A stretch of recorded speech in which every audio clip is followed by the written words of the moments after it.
신 하나님, 은혜의 하나님 감사드리고 찬송드립니다. 2020년 한 해를 저에게 허락하신 하나님, 하나님의 은혜 가운데 살았지만 너무나 힘들고 어려운 삶을 살아봤고, 많은 사람들이 또 많은 성도들이 어려움 중에 살아가고 있습니다. 그러나 하나님, 언제 어느 때에도 우리와 함께 하시는 하나님을 찬양하고 감사드립니다.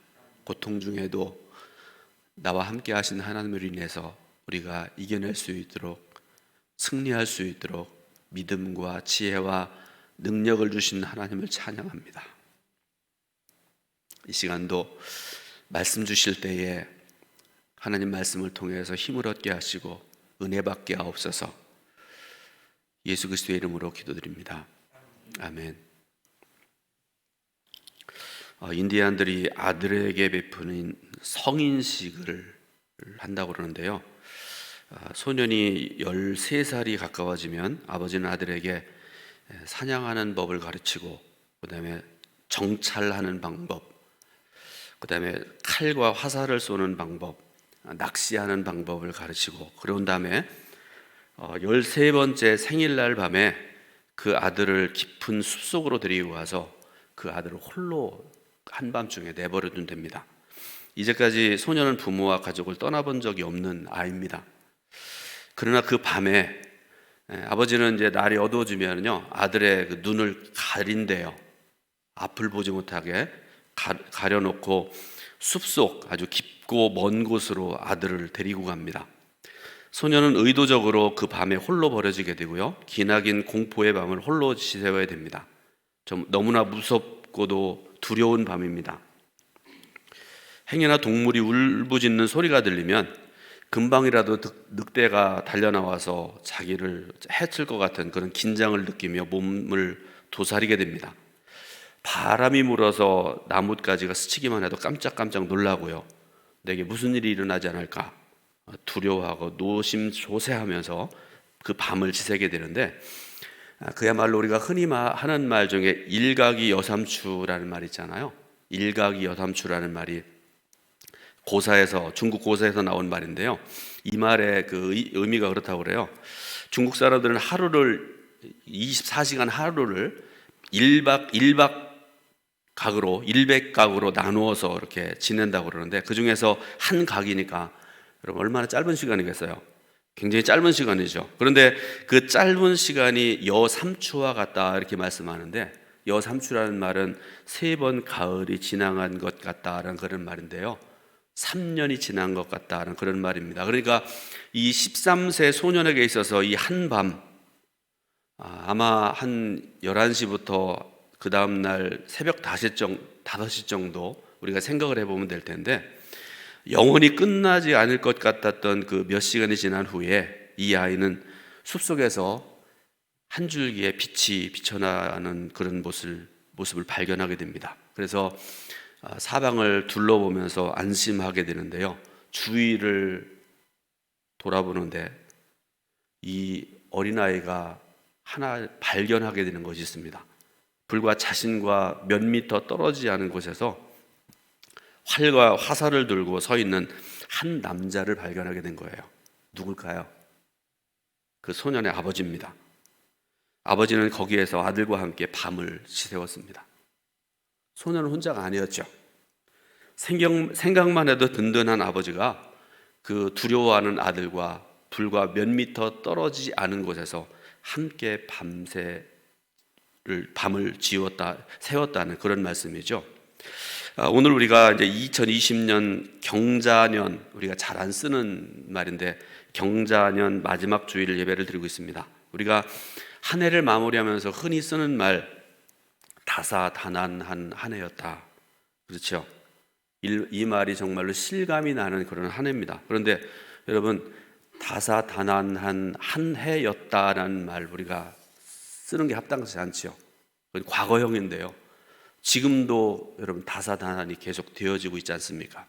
그런데 여러분, 이런 상황에서 우리 성도들에게 가장 큰 위로가 되고 축복이 되는 말씀이 무엇일까를 제가 생각을 해봤습니다.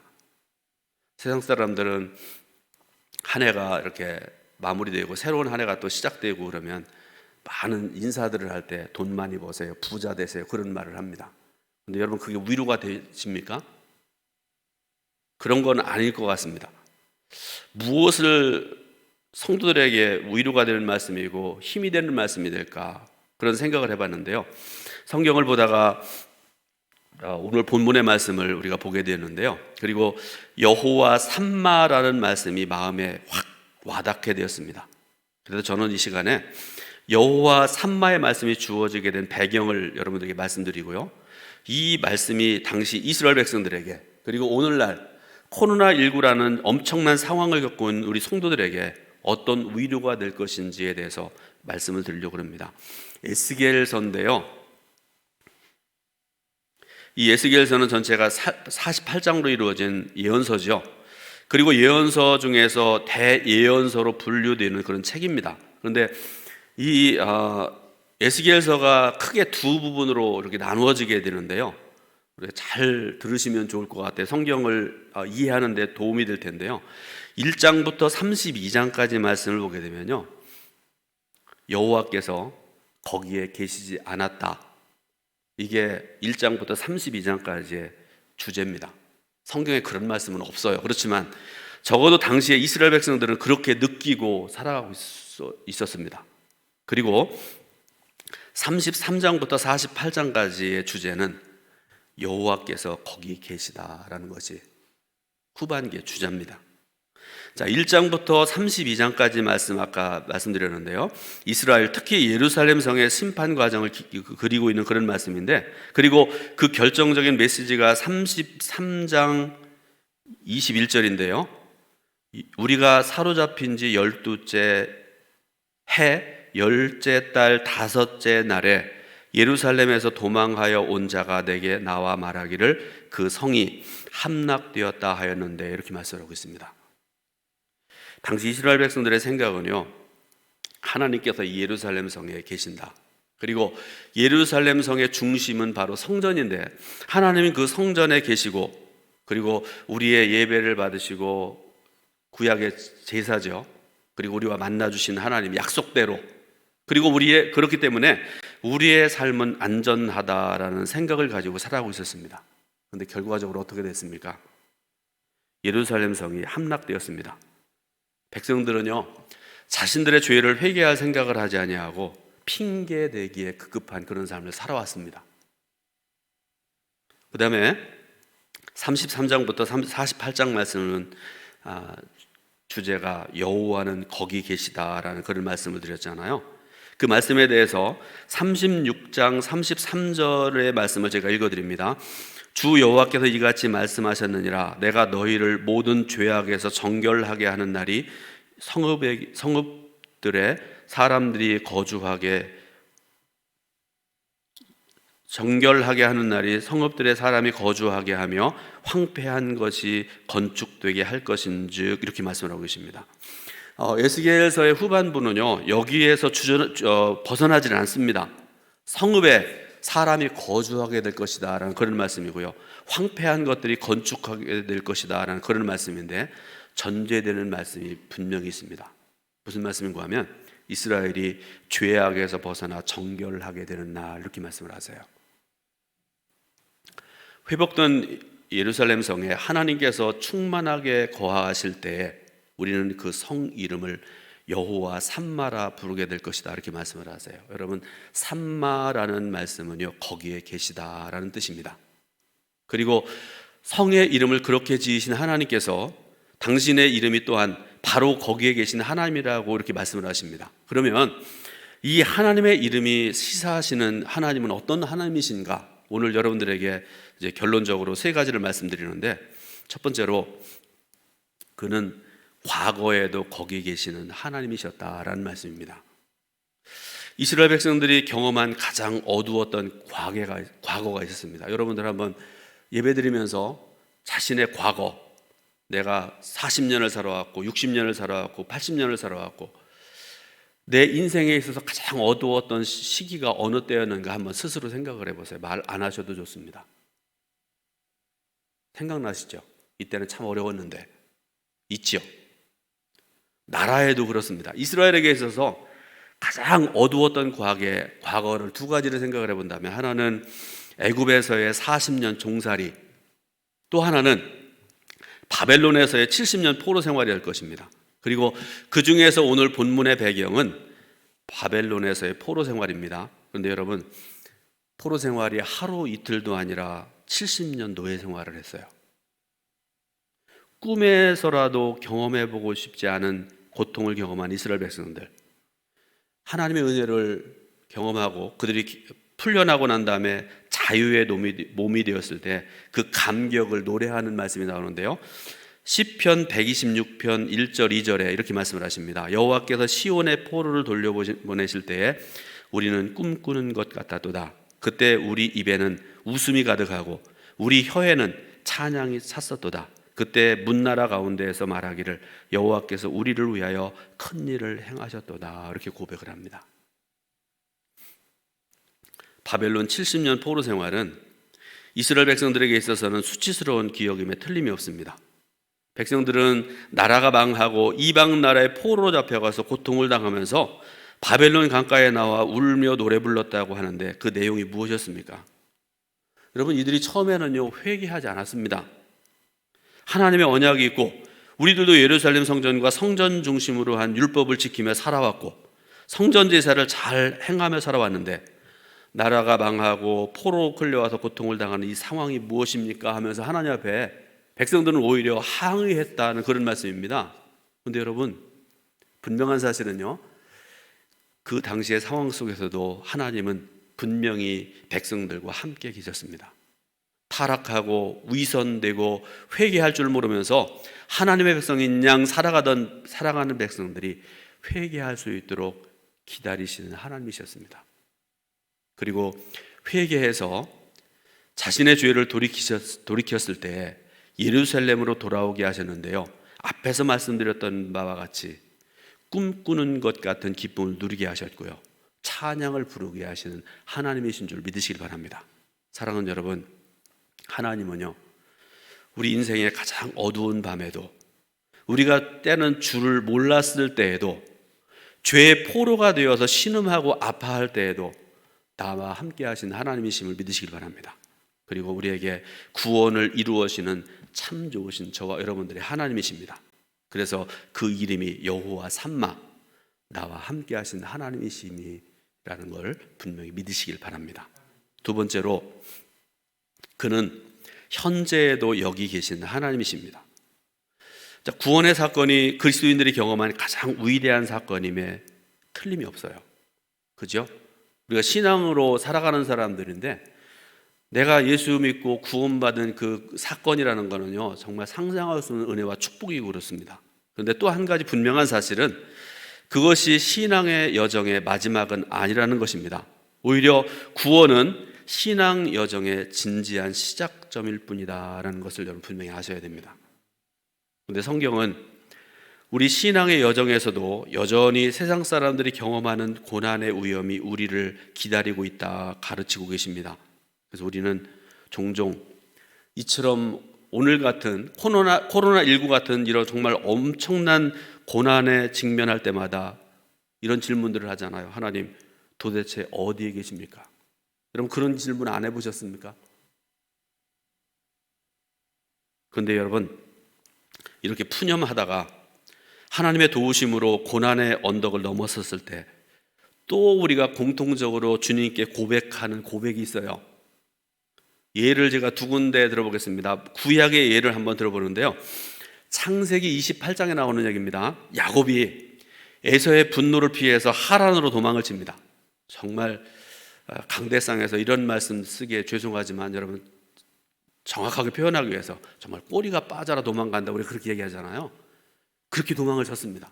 새벽부터 밤늦게까지 도망을 치다가 지쳐서 그날 밤에 베델 들판에서 잠이 들었어요. 여러분, 그 밤에 자신을 찾아오신 하나님을 뵙고 잠에서 깨어나고 드린 신앙의 고백이 있습니다. 창세기 28장 16절에 여호와께서 과연 여기 계시거늘 내가 알지 못하였도다, 이렇게 고백을 합니다. 또 한 가지 예가 있는데요, 누가복음 24장에 나오는 이야기인데요. 예수님께서 십자가에 죽으신 후에 모든 희망을 접고 엠마오를 향해 걸어가는 두 제자가 있었습니다. 아시죠? 글로바와 또 한 명의 제자. 아마 이 두 제자들은 절망 중에 걸어가고 있을 겁니다. 이제 상황은 다 끝났다. 내가 지난 3년 동안 헛수고했다. 적어도 그 순간에 그들이 생각하기에 예수는 가짜다. 그런 생각을 했었을 겁니다. 그런데 그런 절망과 낙심 천만한 가운데 엠마오로 향해 걸어가던 두 제자의 삶 속에 소리 없이 찾아와서 동행하시는 분이 계셨습니다. 그때의 상황을 누가복음 24장 16절에 그들의 눈이 가려져서 그인 줄 알아보지 못하거늘 이렇게 말씀을 하세요. 그러나 그들이 알아보지 못했어도 주님은 거기에 계셨습니다. 그들이 몰랐을 뿐입니다. 우리의 눈이 가려졌을 뿐 주님은 분명히 그들과 함께 계셨습니다. 그러므로 사랑하는 여러분, 이제 눈을 뜨시기 바랍니다. 성령님의 도우심을 구하고 절망을 이겨내시기를 예수님의 이름으로 축원합니다. 마지막으로 그는 미래에도 거기에 계시는 하나님이십니다. 에스겔은 예언서의 대단원을 마무리하는 마지막 구절에서 회복된 예루살렘 도시의 환상을 보고 있습니다. 오늘 우리가 읽은 본문이 바로 그런 내용이에요. 예루살렘 성의 규모가 얼마나인지에 대해서 쭉 말씀을 하시잖아요. 오늘 본문에 그런 내용입니다. 그런데 이 예루살렘의 영광은 단순히 그 크기와 영화로움에 있지 않습니다. 여러분, 예루살렘 성에 대해서 하나님께서 말씀하시고 또 성전을 짓게 하시고 하는 그런 과정들을 보게 되면요, 정말 하나님의 영광, 하나님의 은혜가 충만하게 임하는 도시임에 합당한 곳이고 성전임에 합당한 그런 곳이 아니겠습니까? 근데요, 영화로움은 그곳에 있지 않다, 그런 말씀이에요. 하나님의 충만하시고 완전하신 임재가 이 도시의 영광이었음을 우리가 분명히 알아야 됩니다. 그리고 우리가 잊지 말아야 될 것 또 한 가지가 있지요. 이 예루살렘이라는 도시는 궁극적으로 하나님께서 당신의 백성들을 위해 준비하신 새 예루살렘의 그림자에 불과하다는 사실입니다. 오늘 우리가 읽은 본절에 에스겔서 48장 35절에 이어지는 연결점이 어딘가 하면 요한계시록 21장인데요. 요한계시록 21장 1절 말씀을 제가 읽어드립니다. 또 내가 새 땅을 보니 처음 하늘과 처음 땅이 없어졌고 바다도 다시 있지 않더라. 또 내가 보매 거룩한 성 새 예루살렘이 하나님께로부터 하늘에서 내려오니 그 준비한 것이 신부가 남편을 위하여 단장한 것 같더라. 이렇게 말씀을 하세요. 그리고 또 이어지는 3절 말씀을 보게 되면요, 천국의 본질에 대해서 말씀을 하시는데요. 또 읽어드립니다. 내가 들으니 보좌에서 큰 음성이 나서 이르되 보라, 하나님의 장막이 사람들과 함께 있음에 하나님이 그들과 함께 계시리니 그들은 하나님의 백성이 되고 하나님은 친히 그들과 함께 계셔서, 이렇게 말씀을 하세요. 그리고 그 다음에 이어지는 내용들은 그런 거죠. 하나님께서 사랑하는 백성들의 모든 눈물을 씻어주시고 모든 것을 새롭게 하신 새 하늘과 새 땅에서 눈물도 없고 사망도 없고 애통함도 없고 곡하는 것도 없이 영원토록 왕노릇하는 삶을 살게 될 것이다, 이렇게 말씀을 하십니다. 그런데요, 그럼에도 불구하고 천국의 본질은, 천국의 영광은 여호와 삼마입니다. 즉 하나님의 충만하시고 완전하신 임재에 있다는 것입니다.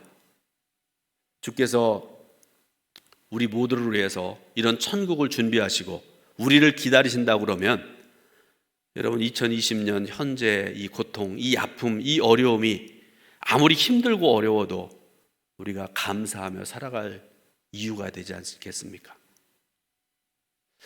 여기에 관련된 감동적인 이야기 소개해드리고 말씀 마무리합니다. 오래전 몇십 년 전에 있었던 이야기인데요. 미국에서 13살, 오늘은 13시 주제인 것 같습니다. 13살 소년 라이언 화이트라는 어린 소년이 있었는데요. 수혈을 하다가 잘못되어서 에이즈에 감염이 됐습니다. 여러분, 에이즈는 지금은 거의 완치 가까운 그런 병으로 알려져 있잖아요. 그런데 80년대 초반에 이 에이즈가 왔을 때 멸망하는 줄 알았잖아요, 다 우리가. 그죠? 그렇게 두려움에 갔잖아, 우리가. 그런데 그때는 병에 걸리면 죽는 줄로 알고 그렇게 살아갔는데요. 이 어린아이가 불치의 병에 걸려서, 그런데 그럼에도 불구하고 이 라이언 하이트는요, 항상 밝고 명랑하게 살아가고요. 그게 어느 날 매스컴에 보도가 되고요. 그래가지고 그때 당시에 대통령도 격려하고, 지금 현재 대통령 아시잖아요. 그 사람도 찾아갔었다고 그래요. 유명한 사람들이 격려하고 찾아가고 그렇게 했다고 그럽니다. 유명한 인사가 됐습니다. 그러다가 그로부터 5년이 지난 뒤에 병세가 악화되어서 화이트가 죽음의 시간이 가까운 것을 이제 알게 되고, 아버지가 아들에게 마지막으로 이런 얘기를 했다고 합니다. 아들아, 이제 아빠는 더 이상 너에게 아무것도 해줄 수가 없구나. 내가 좋아하는 좋은 선물을 너에게 줄 수도 없다. 아버지가 그 아들 앞에서 눈물을 흘립니다. 그런데 여러분, 그 아들 라이언이 아버지한테 이런 얘기를 했다고 합니다. 아빠, 무슨 말씀이세요? 아빠와 엄마는 어렸을 때부터 저를 교회에 데려가 주셨고, 저는 예수님을 구주로 영접했잖아요. 그래서 저는 언제든지 천국에 들어갈 수 있어요. 아빠가 저에게 주신 선물 중에 그보다 더 귀한 선물은 없습니다. 그러고서 그 아들이 죽었습니다. 사랑하는 동두천교회 성도 여러분, 2020년 한 해 정말 힘드셨죠? 지금도 힘든 과정을 겪고 계신 분들 많으리라고 생각을 합니다.